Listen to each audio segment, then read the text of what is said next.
पर काउंटर वेलिंग ड्यूटी बढ़ा रहे हैं, कहीं घटा रहे हैं, एडजस्टमेंट्स चल रही हैं।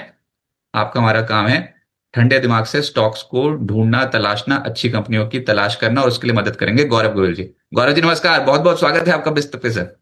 रजत नमस्कार। आपके सभी दर्शकों को मेरी तरफ से अभिनंदन। सर ये बाजार अगर थोड़े दिनों पहले भी आपसे बात की होती तो यहीं पर ही तो था, चलने का नाम नहीं ले रहा। कब चलेगा बाजार? बाजार का चलने का मुझे नहीं पता है रजत। चलेगा, ऊपर जाएगा या नीचे जाएगा, अगले एक दिन में, दो दिन में, हफ्ते भर में, साल भर में, आई डोंट नो। लेकिन ये मुझे मालूम है कि हम लोग, I am convinced by every passing day that India is looking better and better with every passing day in Rajat. और मेरी कन्विक्शन और ज्यादा स्ट्रांग हो रही है जिस तरह के मनूवर्स हो रहे हैं, जिस तरह के ट्रेड अग्रीमेंट्स इंडिया साइन कर रहा है, जिस तरह की टेक्नोलॉजी इंडिया इंपोर्ट करने के बारे में सोच रहा है। I think we are on the right track. Yes, कुछ डिस्ट्रप्शंस हैं here and there which will, जो लॉन्ग टर्म में एक्लिप्स हो जाते हैं रजत। सो मेरे को इंडिया के ऊपर बहुत हाई रेट ऑफ कन्विक्शन है, and let's see what happens, but I am Fairlie convinced about long term. Short term का नहीं पता है रजत।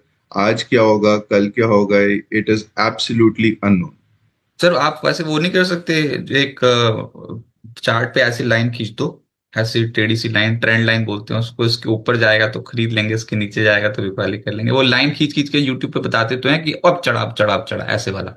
ऐसे वाला नहीं कर सकते? नहीं रजत, ये मेरा काम नहीं है लाइन खींचना।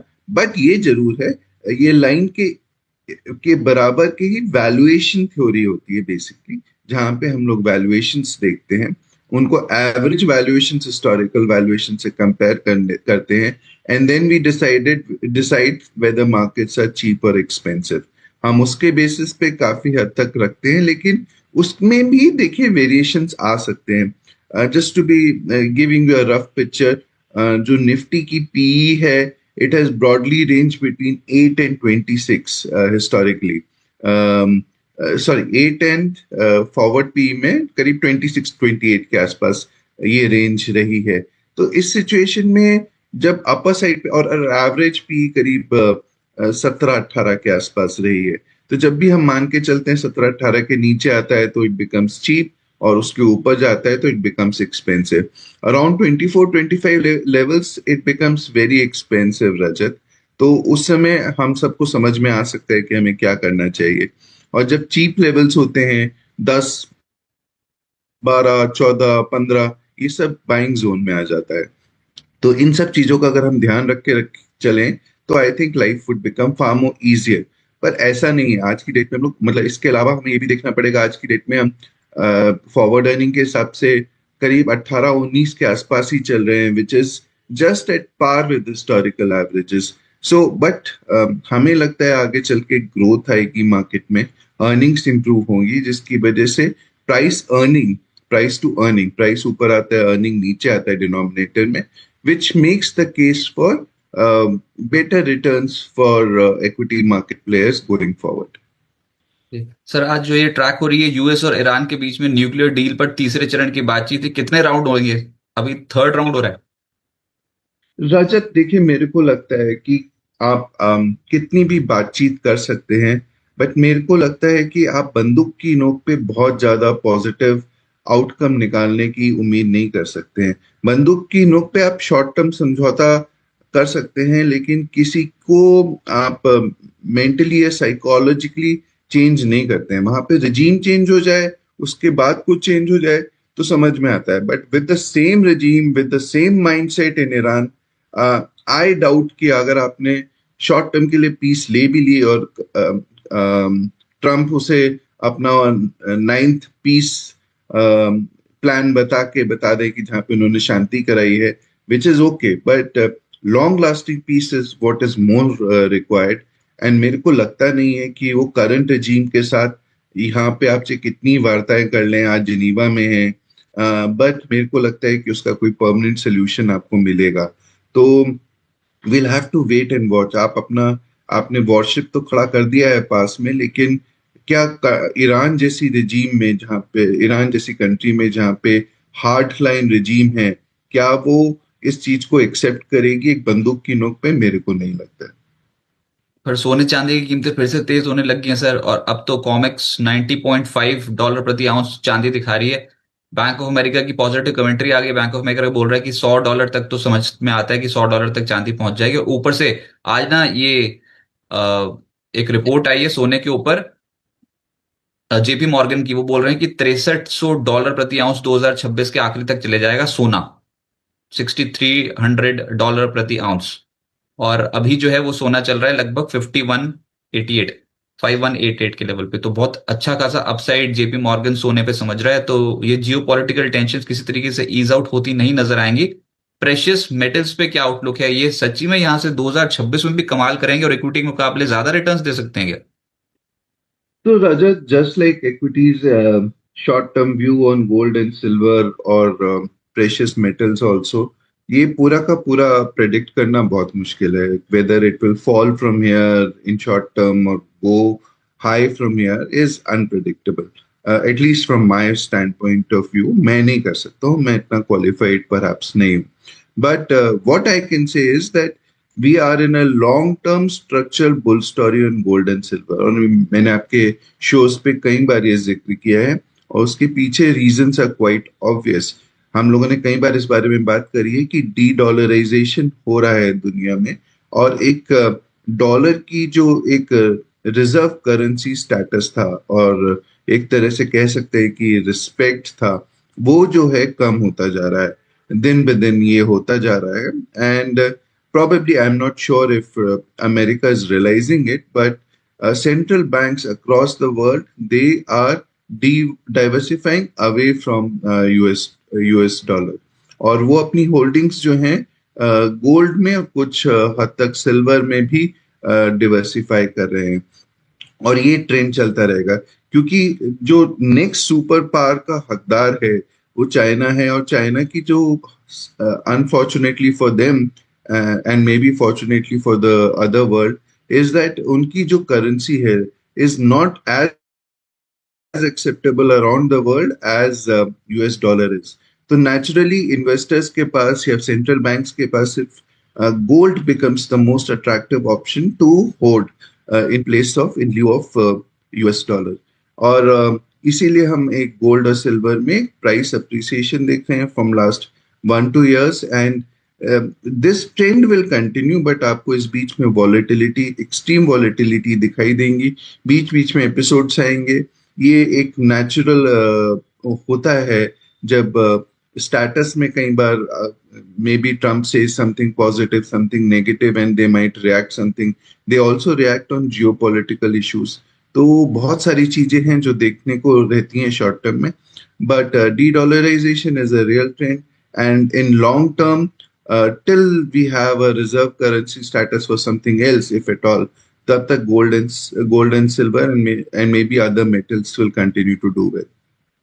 पर कल एक और मुद्दा बहुत ज्यादा था कि बाजार में ऊपरी स्तरों पे करेक्शन हो गई। कल इंट्राडे बेसिस पे चलने शुरू हुए थे, फिर ऊपरी स्तरों पे धड़ धड़ करते टूटते चले गए। डे हाई से 200 पॉइंट साफ हो गए थे, लेकिन अब जब डेटा निकल के आया वो है बहुत पॉजिटिव। एफआईज ने कल 2991 करोड़ रुपए की खरीदारी कर ली है। डीआईएस ने कल कैश मार्केट पे 5118 करोड़ रुपए की खरीदारी करी है। और इसमें अगर आप इंडेक्स फ्यूचर्स और स्टॉक फ्यूचर्स के भी आंकड़े जोड़ दोगे एफआईज के, तो ये खरीदारी बहुत बहुत एग्रेसिव नजर आती है। लगभग 10,000 करोड़ के आसपास की है, 9-9 के आसपास की। तो ये संस्थागत निवेशक तो खरीद रहे थे कल के मार्केट में, बेच कौन रहा था? और क्या लगता है कि इस समय ये लेवल्स ठीक हैं जब इंस्टीट्यूशनल एक्टिविटी फिर से स्ट्रांग हो जाएगी? बट रजत, हम लोग एक डे के डेटा पे we can not determine any long lasting trends. We don't know FIs ने एक दिन की परचेज करी है या वापस लौट आए हैं, या फिर जस्ट एक दिन उन्होंने कुछ पर्टिकुलरली किसी पर्टिकुलर स्टॉक में कोई परचेजिंग करी हो. We don't know. I think long lasting trend अभी तक यही रहा है कि FIs have been withdrawing from Indian markets.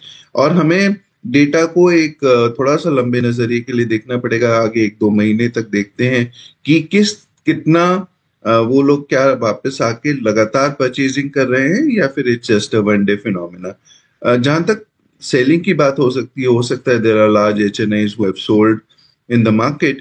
There could also be some traders, manipulators in the market जो अचानक आ गए हो मार्केट में और उन्होंने अचानक काफी बड़ी सेलिंग कर दी हो, which I think might be the case, and इसीलिए कल आपको एक वीकनेस दिखाई दी थी मार्केट में. So rather than predicting anything and just taking all the positive outcomes only from this data जो आपने बताया है, I would rather wait and watch as to what is more sustained in Indian markets. ऐसा करता हूँ मैं ना, charts भी लगाता हूँ स्क्रीन पे, और उससे अब व्यूअर्स को मदद होगी जब वो सवाल पूछेंगे तो। और ये जो हम बात कर रहे हैं, सबसे पहले निफ्टी कहीं नहीं जाने वाला, जो मर्जी डेटा देख लो, जितना मर्जी कर लो, ऊपर नीचे आगे पीछे हर जगह बिखरा पड़ा है। ये ट्रेंड नहीं होता है। ऐसा ट्रेंड को अगर बहुत ही स्ट्रांग एस्टैब्लिश करना है कुछ, तो आपको पहले तो 26,000 के लेवल को पार करना है। 26,000 के लेवल के पार हो जाओ तो उसके बाद कुछ शक्ति आए। अब मार्केट ही ऐसी है कि ये बाय लो सेल हाई वाली मार्केट हो रही है, कि जितना नीचे सस्ता खरीद लोगे उतना बढ़िया, और जितना ऊपर बेच दोगे उतना बढ़िया। और ये चांस बार बार मिस हो रहा है बिकॉज ऑफ डोनाल्ड ट्रंप, क्योंकि डोनाल्ड ट्रंप एकदम से कुछ बोल पड़ते हैं तो वो मार्केट पे नेगेटिव इंपैक्ट डल जाता है। और अब जिस लेवल पे आप खड़े हो, यहाँ पर आप यूएस ईरान के आउटकम का वेट कर रहे हो, प्रधानमंत्री मोदी जी इसराइल पहुंचे हुए हैं, वहां पर से क्या स्टेटमेंट्स आती है उसका वेट कर रहे हो। और भी बहुत सारी ऐसी बातें हैं जो इम्पैक्ट डालेंगी। अभी हमको कोई नहीं पता लगा कि टैरिफ कितने लग रहे हैं, इसलिए बाजार थोड़ा सा कंफ्यूज स्थिति में है, बिल्कुल कंफ्यूज। यहाँ पर कोई भी डायरेक्शन पकड़ने से पहले प्लीज और प्लीज समझ लीजिएगा, पैसा कमाना मुश्किल है मार्केट में इस समय। और मार्केट की अगर आप रेंज पूछो तो हायर साइड पे फिलहाल के तौर पे 25,590 और 25,650, कल भी 25,650 को नहीं क्रॉस कर पाए थे। और सपोर्ट लेवल 25,400, 25,350। बहुत दिनों से आप 25,350 के लेवल को होल्ड कर रहे हो, तो यही रेंज पे हो रहा है कामकाज। और आज है सेंसेक्स की मंथली एक्सपायरी, तो उसका भी इम्पैक्ट पड़ता हुआ नजर आएगा। डेटा देख के कोई खुशी करने की कोई जरूरत नहीं है, एक्सपायरी वाले दिन प्रेशर आता है ऊपरी स्तर पर। और साथ ही साथ बहुत सारे स्टॉक्स हैं सर। कल ना ये सोलर सेल्स वाली जो कंपनियां थी, ये तो कह रही है हमारा कोई एक्सपोजर ज्यादा है नहीं है यूएस में, एवं टूट गए। तो ये जो स्टॉक्स थे सोलर पैनल सोलर सेल्स वाले, Waaree Energies, Premier Energies, Vikrant Solar, ये सब जो स्टॉक्स टूटे कल, इन पे आपकी राय? सो रजत, देखिए, मैं रिन्यूएबल एनर्जी स्पेस में बहुत पॉजिटिव हूँ, और मुझे लगता है कि renewable energy will finally at some point of time will be energy, more energy, it will create more energy than traditional fossil fuel way of creating energy. तो और मेरे को लगता है, बट यहाँ पे कंपटीशन बहुत स्टिफ है, और यहाँ पे we have to be selective and be the best in the industry. Top 2-3 players में ही मैं कंसंट्रेट करूंगा एंड नॉट बियॉन्ड दैट. जहां तक कल ट्रम्प ने 126%, if I am not wrong, 125% के आसपास का जो ड्यूटी इम्पोज करने की बात करी, एंड इट सीम्स कि ये इन्वेस्टिगेशन चल रहे हैं जो फाइनली कंक्लूड जुलाई में होंगे. एंड बहुत सारी जो एक्सपोर्ट कर रही थी Indian solar companies to US, उन्होंने ऑलरेडी अपने एक्सपोर्ट्स यूएस के लिए बहुत कम कर दिए थे. एंड सेकेंडली, ये जो है सोर्स कंट्री से जब इंपोर्ट होते हैं तब उस पे ड्यूटी लगती है, एंड सोर्स कंपोनेंट्स जो होते हैं वो इंडिया यूजली चाइना या दूसरी कंट्री से इंपोर्ट करता है. So this is the clarification that has come from most solar companies, and hence the duty at in the current form ये जो लगाई है, it does not appear to be a really a big problem for the Indian solar companies. अब आगे उसमें आगे क्या होता है इस पे, क्या वो चेंज करता है यूएस किसी फॉर्मेट में, and the fear of imposing further duties या फिर किसी और फॉर्म में duties might hang over on the Indian solar companies. But otherwise मेरे को ये जो करंट, जो कल वाला है और जो मैंने स्टेटमेंट्स रीड करे हैं from different solar companies, I think it was just a knee jerk reaction, and simply basis that अगर हम रखें तो मेरे को लगता है they might rebound. But we'll have to see कि यूएस और कुछ तो नहीं करता है. वहां पे बहुत घटनाक्रम बहुत तेजी से चेंज हो रहे हैं. रजत, एक और चीज कहना चाहता हूँ. आपने कहा कि एक फ्लैट लाइन अपवर्ड स्लोपिंग अगर देखने को मिल जाए, आप 5 साल बाद देखोगे आपको वही दिखाई देगा. सो मैं यही कहना चाहता हूँ, अगर आप 5 साल का चार्ट निफ्टी में लगा के देखोगे पहले का, तो आपको रियलाइज होगा कि वो फ्लैट लाइन अपवर्ड सी जा रही है ऑलमोस्ट विद पर सर ये जो माइनर. रिन्यूएबल सेक्टर वाली कंपनी है, इन्होंने तो बहुत वेल्थ डिस्ट्रॉय कर दी। ये ओला और इनमें कोई फर्क नहीं है। ओला भी जिस तरीके से गिर रहा है, वैसे ये सब विक्रम सोलर और ये वारी रिन्यू एनर्जीज वगैरह, ये वैसे ही सेम पैटर्न पे टूट रहे हैं। तो चाहे बिजनेस बड़ा हो, लेकिन फाइनल आउटकम जो स्टॉक मार्केट में पैसा लगाता है उनका पैसा बन नहीं रहा है। सो रजत, हम लोग हर चीज को एक ही ब्रश से पेंट नहीं करना चाहिए। Take a look at Waaree Energies. आप अगर वारी एनर्जीज में जो आईपीओ आया था, the listing price was about 1400 1500, and it opened at 26 2700 if I am not wrong. और अभी भी वो 29 3000 के आसपास में भी, अब कल के क्रैश के बाद थोड़ा कम हो गया हो, but the fact remains is that it has created wealth, ऐसा नहीं है। And so they were trading at very high valuations earlier, Rajat. इसीलिए मैं कह रहा हूँ that यहाँ पे भी कंपटीशन बहुत स्टिफ हो गया है। और जो हम रिन्यूएबल एनर्जी से कंट्री जो सोर्स करने की बात करी थी, the target was 500 gigawatt of energy to be produced by renewable energy counters by 2030। I think ये बहुत जल्दी अचीव हो जाएगा रजत, बिकॉज यहाँ पे एक रेवोल्यूशन आ गया है in a way. But at the same time मेरे को लगता है कि these are attractive levels for good companies, and जिनकी वाइड स्प्रेड प्रेजेंस है across the globe, or even in India, they are doing exceptionally well, and they are also diversifying into many other things. So, आप choose करिए, select करिए right set of company in this space. Now that valuations have also corrected, which makes this space far more attractive than what it was before. And फिर आपको company की performance के basis पे जाइए, and rather than great macro changes in the industry, ऐसे ऐसे मत जाइए। स्टॉक स्टॉक का सिर्फ आप अर्निंग पोटेंशियल देखिए, विजन क्या है, क्या कंपनी कर रही है, कहाँ से उनकी ग्रोथ आ रही है, क्या उनके पास ऑर्डर्स हैं, क्या क्या क्या वो और कर रहे हैं। सो ये सब चीजें आपको स्टडी करनी पड़ेंगे, and then take a call. Sir, अब जैसे काउंटर वेलिंग ड्यूटी कल 126% की लगाई थी ना सोलर सेल्स और पैनल्स पे, लेकिन आज एक खबर आ गई है, वो खबर है एलटी फूड्स को लेकर। एलटी फूड्स ने खुद ही डिक्लेयर कर रखा है, वो बोल रहे हैं कि उनकी जो सब्सिडरी है इको प्योर स्पेशलिटीज, उसके लिए बड़ी खबर है, क्योंकि वो उसका जो ऑर्गेनिक सोयाबीन मील एक्सपोर्ट है उस पे काउंटर वेलिंग ड्यूटी 340.27% से घटाकर 75.48% कर दिए। बहुत सिग्निफिकेंट रिड्यूस किया यूएस ने सोयाबीन मील और एक्सपोर्ट पर, ऑर्गेनिक सोयाबीन मील एक्सपोर्ट पर काउंटर वेलिंग ड्यूटी। अब कितना सेगमेंट, अब कितना बड़ा सेगमेंट है इनका ये नहीं लिखा, लेकिन ड्यूटी तो कम हो गई। हाँ, इन्होंने बोला कि कुछ 160 प्लस करोड़ रुपीस का इनके ऊपर लाइबिलिटी कम होगी फॉर 2023 समथिंग, ऐसा उन्होंने लिखा। So I guess, Rajat, obviously this would be a positive trigger for a company like LT Food, and ये ready to eat segment में ready to heat offerings ये offer करते हैं, and they are a good FMCG company, and इनके बहुत सारे, if you know of दावत rice sector में हैं, and they are also exporting in a big way. So if such a news flow helps them, I'm sure they will take it with both hands.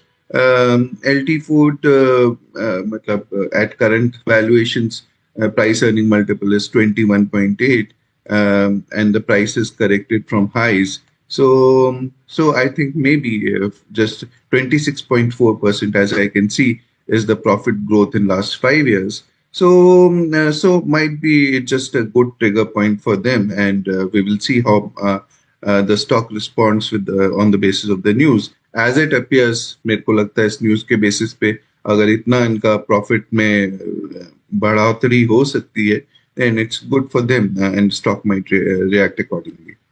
अच्छा, और counters पे तो आप अपनी बात करेंगे, लेकिन जैसे रिलायंस इंडस्ट्रीज, उस पे खबर बहुत वो है जी, आर्टिफिशियल इंटेलिजेंस वाली कंपनी बना रखी है ना उन्होंने, रिलायंस एंटरप्राइज इंटेलिजेंस लिमिटेड।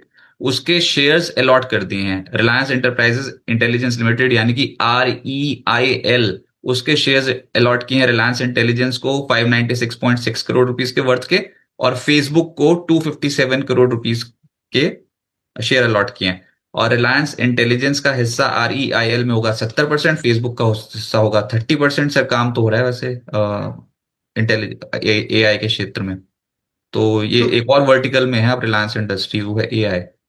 तो राजत देखिए, AI is becoming bigger and become bigger, and over a period of time, मेरे को लगता है कि हर component of our life would get बहुत मैसिव चेंजेस आएंगे हमारी लाइफ में because of AI. It's a real game changer, it's a real disruptor.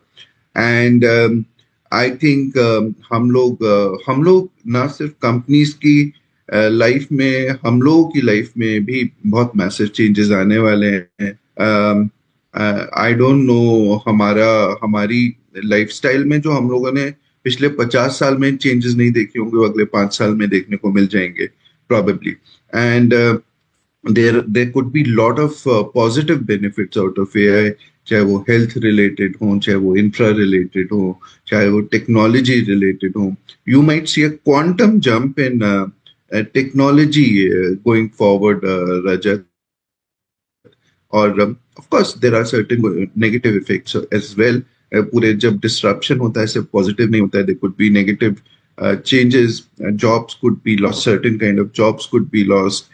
So there are a lot of things that might happen in next few years, and we'll have to stay alert, Rajat. और हम लोगों को इस पूरे process का part बनना पड़ेगा so that we achieve maximum out of artificial intelligence disruption. And मैंने एक सजगता अब देखी है इंडियन कंपनीज के अंदर फॉर आर्टिफिशियल रिलेटेड इनिशिएटिव्स जो पहले कभी नहीं देखी है. But we have a long way to catch up, Rajat, and that is why we are seeing significant bleeding in IT sector because IT companies को भी catch up करना पड़ेगा, and they will have to change the rules of the game and be more nimble और adopt करने में artificial intelligence initiatives को change करने में अपने आप में एक पूरी कोशिश लगा देनी पड़ेगी.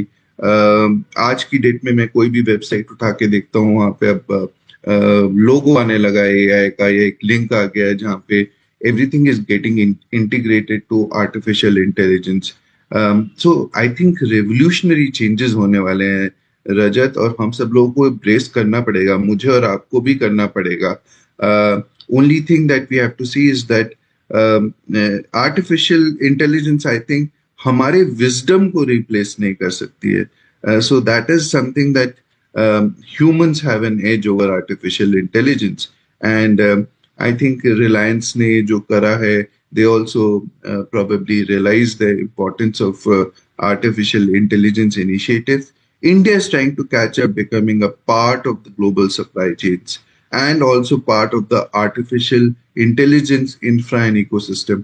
और मेरे को लगता है कि हमारे एक चीज है इंडियंस के अंदर, that once the recognition comes then we adopt it very very fast. हम लोग अपनी शक्ति झोंक देते हैं. और आज की डेट में मैं किससे भी मिलता हूँ, the hot topic in India is also become artificial intelligence. और once this recognition comes between amongst people of India, amongst the younger generation of India, we might see adoption of AI very very fast. And also some kind of inventiveness जो आ जाएगी वो Indians में जब आनी शुरू हो जाएगी, या हम लोग इस चीज को अपनी इकोनॉमी में इंटीग्रेट कर लेंगे, and you might see the green shoots emerging. और मैंने भी थोड़े दिनों पहले वर्व सेमी माइक्रो इलेक्ट्रॉनिक्स की मैनेजमेंट का जब इंटरव्यू किया था, उन्होंने यही कहा था कि चाहे आप अभी पीछे दिखाई दे रहे हो, आप हमेशा से ऐसा होता है कि हम फॉलो करते हैं कि एक बार कुछ डेवलप्ड नेशंस कुछ करें तो उसके बाद फिर टेक्नोलॉजी हमारे यहाँ पर आती है. लेकिन फिर आप देख लो यूपीआई कहाँ पर है, 5G कहाँ पर है, बहुत स्ट्रांग प्रेजेंस कहाँ पर है, यूपीआई कहाँ पर है, मोटी मोटी बात उन्होंने ये कही थी. तो मैंने उनसे ये पूछा था कि सेमीकंडक्टर्स क्यों नहीं बने हमारे यहाँ पर इतनी स्ट्रांगली, और आईटी में एआई क्यों नहीं आया इतना स्ट्रांगली अभी तक, बाकी सब कैसे बता रहे हैं कि उनके यहाँ आ गया, हम क्या पीछे रह गए, हमारे पास टैलेंट की कमी है क्या. उस दिन जो भी हो जाए हो जाए, शायद आप एक दो पायदान पीछे हो, लेकिन अब आपके पास वो बेस है जिसमें मेहनत लगती है, एक दो वाला बेस बन गया, तो अब आप शुरू ही तीसरे पायदान से करोगे, ऐसा भी हो सकता है. तो कैचअप करना कोई बहुत मुश्किल होता नहीं है. पहले और दूसरे चरण का सब सपोज करो सबने काम कर लिया, तो अब जो next leg of artificial intelligence आएगी उसमें इंडिया लीड भी पकड़ सकता है, ये भी हो सकता है, इट्स पॉसिबल. और इस ये जो हड़कम मचा होता है स्टॉक मार्केट पे, आईटी स्टॉक्स टूट गए, ये हो गया वो गया, खत्म हो जाएंगे, सर बोल रहे हैं कि सॉफ्टवेयर वाले तो खत्म ही हो गए इंडिया में, इतनी बुरी तरीके से ये आ गए आर्टिफिशियल इंटेलिजेंस वाले, बड़ी बड़ी कंपनियां, क्लॉड, एंथ्रोपिक वाला, चैट जीपीटी, जेमिनाई, ये अब हमारे आईटी कंपनी का क्या होगा। तो यहाँ खरीदना चाहिए कि नहीं खरीदना चाहिए? हिस्टोरिकली तो यहाँ जब जब इस जोन में आया है, 27,000 30,000 वाले जोन में निफ्टी आईटी, उसके बाद पुल बैक ऐसा शार्प देता है, गजब का पुल बैक देता है। तो रजत, जहां तक आईटी सेक्टर का सवाल है, हम लोग ने यहाँ पे अपना थोड़ा सा व्यू चेंज किया था कुछ समय पहले, मैंने और आपके शो पे ये शेयर भी किया था। We are in the wait and watch space right now as far as Indian IT is concerned. Yes, we are of the view कि valuations बहुत पिटे हुए हैं, बहुत नीचे गिर गए हैं from the highs that we have seen in the past. But at the same time, the disruption is real, Rajat. And हम लोग ये देखना चाहेंगे कि इंडियन आईटी कंपनीज जो एआई एडॉप्शन के लिए नेक्स्ट स्टेज ऑफ स्टेप्स ले रही हैं, वो कितना फ्रक्टिफाई हो पाता है. So that is why we will remain on the edge. We will want to evaluate and see how Indian IT industry responds. I am optimistic that they will respond positively, but I would like to wait and watch and see how they perform better. रजत, मैं एक चीज ये भी कहना चाहूंगा. Globally, there are only two countries which have taken a big lead as far as artificial intelligence is concerned, and that is uh, US and China, and they have gone miles ahead of any other country. And हम लोग second रंग of countries में हैं जो AI को adopt करके simulate करने की कोशिश कर रहे हैं, but we have a long way to catch up. But such kind of revolution में कहीं ना कहीं बहुत सारे टर्जरी सेक्टर्स भी इमर्ज होके आते हैं, जहाँ पे we might actually do very, very well in times to come. But a lot is yet to be seen on the stage. पहले भी हमने किया हुआ है. जब इंटरनेट रेवोल्यूशन आया था तो सब लोग ने सोचा था सब कुछ खत्म हो जाएगा, जॉब्स खत्म हो जाएंगे, इंडिया कहीं स्टैंड नहीं करेगा, but we emerge in that space. तो मैं ये मान के चलता हूँ कि हम लोग शायद पांचवी छठी पायदान पे हैं और हमें आगे बढ़ने में बहुत टाइम लगेगा. And so is the case with other countries except US and China, and I think we will catch up. But I would like to wait and watch before putting my money on IT stocks. Okay sir, एक और sector है जहां पर in fact ये जो series शुरू हुई ना, मार्च सीरीज, तो उसमें कुछ कुछ सेक्टर्स एकदम से ऊपर आना शुरू हो गए। सबसे पहला है मेटल्स। तो मेटल में ऐसा क्या हो रहा है, ये सेक्टर में ही एकदम से कल के सत्र में तेजी आ गई थी, और जो स्ट्रॉन्ग तेजी थी वो स्टील कंपनियों में दिखाई दी। लाइफ हाई पे पहुंचा हुआ है टाटा स्टील जैसा स्टॉक। तो अभी मेटल्स पे आपका क्या आउटलुक है? So Rajat, generally we are positive on metals right now.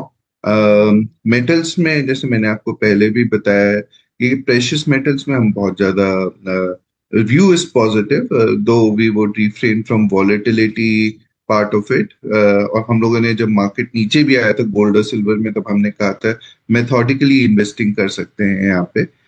But जहाँ तक ओवरऑल मेटल्स का सवाल है, we remain positive on metals.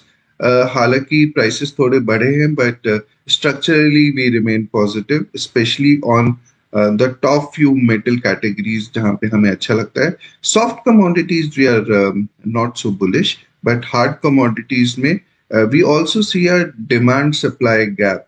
तो आप चाहे कॉपर ले लीजिए, चाहे एल्यूमिनियम ले लीजिए, चाहे प्लैटिनम ले लीजिए, चाहे पैलेडियम ले लीजिए, इसमें बहुत सारे मेटल्स का इंडस्ट्रियल यूसेज है, रजत. और ये इंडस्ट्री की डिमांड के हिसाब से we see a demand supply gap, and that's what is keeping the metal rally going on. So we will keep we remain positive, and but we'll keep a close watch on such demand supply gap and accordingly take a call. Second is autos. कल Nifty auto में भी बहुत सारे components उसके चढ़ते हुए नजर आए। मिसाल के तौर पे कल के सत्र में हीरो मोटोकॉर्प 4% ऊपर था, बॉश बॉश ऊपर था 4.25%, टीवीएस मोटर 3% ज्यादा चढ़ गया, बजाज ऑटो चढ़ गया। तो ऑटोज पे क्या आउटलुक है? सो ऑटोज हमें अच्छे लगते हैं, रजत, डिस्पाइट द फैक्ट दैट पिछले एक दो साल में ऑटो सेक्टर ने बहुत अच्छा किया है. We are of the opinion that Indian auto companies are doing exceptionally well. Even Indian auto ancillary companies are becoming more and more aligned to global supply chains. और ऐसी सिचुएशन में हमें global supply chain में जो participate कर रही हैं Indian companies, I think उनका फ्यूचर बहुत ब्राइट लगता है.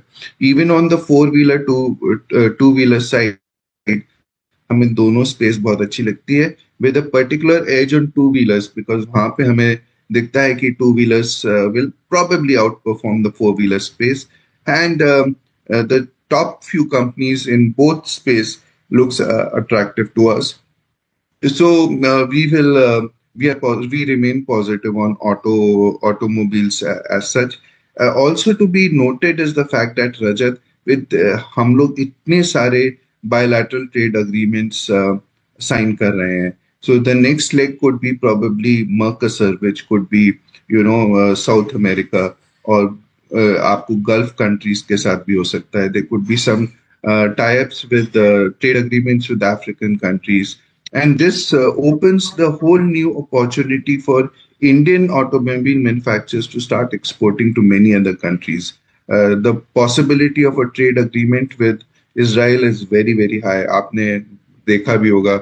We are talking of defense maybe, and there is possibly technology transfer on Iron Dome, and the जो laser based defense shield है उसके लिए भी Iron Beam, तो उसके लिए भी I think there could be technology transfer. So other than auto, I think defence also looks extremely attractive from a long term perspective. Right. Lastly sir, आपने बात बार बार बोल रही थी कि सीडीएमओ स्पेस आपको बहुत अच्छा लग रहा है, लेकिन ये अब Nifty pharma is out performing Nifty, कल से हम देख रहे हैं कि एक्शन बहुत स्ट्रांग हो गया है, और मतलब बहुत सारे स्टॉक्स कल एकाएक चलने शुरू हो गए थे. मैनकाइंड ने लीडरशिप संभाली थी, उसके बाद Laurus labs, Aurobindo pharma, Ajanta pharma, alchemy सब ऊपर जाने शुरू हो गए थे. फार्मा क्या यहाँ पर अट्रैक्टिव बैठे हैं? अगर यस है तो फिर क्यों? रजत. रजत, हम लोग फार्मा सेक्टर में बहुत स्ट्रांग है in terms of providing to the larger pharma companies globally. And मेरे को खासकर मैंने कई बार आपके शो पे बोला है, the CDMO space looks extremely extremely attractive to me. There is a whole segment which is opening up in a big way in next few months, and मुझे लगता है कि Indian companies are very well placed to capitalize on this opening up of बहुत सारी चीजें of patent हो रही हैं, और इसको कैपिटलाइज करने के लिए Indian companies are very beautifully placed. You might see a big mega trend out playing out here, and Indian companies might benefit tremendously out of it. So ये जो पीछे कुछ समय recent correction हुआ है, specially in the CDMO space, मेरे को बहुत बड़ी अपॉर्चुनिटी लगती है यहाँ पे आने वाले टाइम में. आपने देखा होगा कि there is increasing news about semaglutide also, which is related to weight loss medicines. India में itself it's a big market. Globally it becomes a very very big market, and if we can produce the low cost versions of those kind of medicines, it can open tremendous amount of opportunities for Indian pharma companies. So we remain very constructive and very positive on this space. Semaglutide बोला आपने ना? हाँ जी. ये तो आज Zydus life की खबर भी आ रखी है कि वो सेमाग्लूटाइड इंजेक्शन जो भारत में लॉन्च करेगी, और जब पेटेंट एक्सपायर हो रहा है तब. एब्सोल्युटली रजत, ये बहुत बड़ा फील्ड है जो ओपन होएगा. आप भी जानते हैं कि obesity is such a big problem world wide, and on top of that अगर यहाँ पे इंडिया का market itself is so big, तो हम अगर ग्लोबल मार्केट की बात करें तो वो अपने आप में बहुत बड़ा है. And everyone becomes conscious as more as per capita GDP will improve, you will see increased focus on such things. So people would want to get rid of obesity, and if the medication is available at low cost, then with little side effects, then why not? And right. I think it would become a huge opportunity. Gaurav ji, बहुत शुक्रिया आपका हमारे साथ जुड़ने के लिए. कोई disclaimer आपकी ओर से? जी रजत, हम लोग एक सेबी रजिस्टर्ड इन्वेस्टमेंट एडवाइजर हूँ. जो भी हम लोग यहाँ पे डिस्कस कर रहे हैं, इंडस्ट्रीज या स्टॉक्स, वैसे मैं स्टॉक्स डिस्कस नहीं करता हूँ, लेकिन हम लोग ने जो भी यहाँ पे डिस्कशन किया है, ऐसा हो सकता है कि हमारा खुद का या फैमिली का या फिर हमारे क्लाइंट्स का यहाँ पे निजी निवेश हो. तो please do your due diligence, and अपना अपना अपना प्रोफाइल, रिस्क प्रोफाइल वगैरह जरूर देख के इन्वेस्टिंग करें. राइट सर, बहुत शुक्रिया आपका हमारे साथ जुड़ने के लिए, मार्केट्स पे अप्रोच बताने के लिए. Thank you Rajat, thank you for having.